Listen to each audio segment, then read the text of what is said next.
Karaniwang ito ang panlalaki. Ang mga babae ay nagsusuot ng telang ibinabalot sa kanilang palda.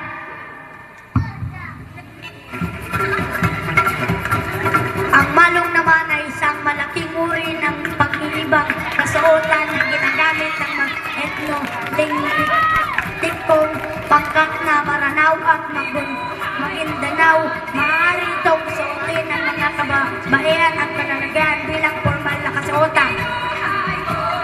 Ang baratsaya naman ay isang maluwag na kasuotan na binubuo ng baro. Isang pinong blusa ng tela na nilagyan ng mga butterfly na manggas. At ang saya, palda ng gawa sa plaid o may guhit na cotton. Sa panahon ng Kastila, ito ang pang-araw-araw na damit ng bawat babaeng Pilipino.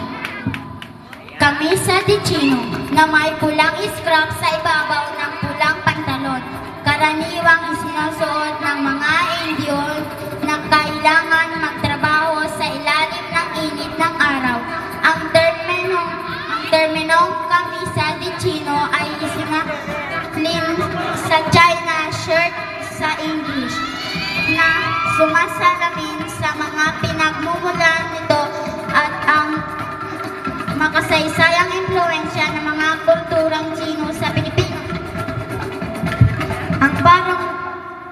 Ang barong sa modernong panahon ay tinuturing na formal para sa mga kalalakihan sa Pilipinas. Karaniwang nilang isinusuot ang damit ng ito sa mga mahalagang okasyon tulad ng mga kasal at seremonya. Ang barong ay gawa sa just material, sedang saging o tela ng panya. Ipinagpakita din nito ang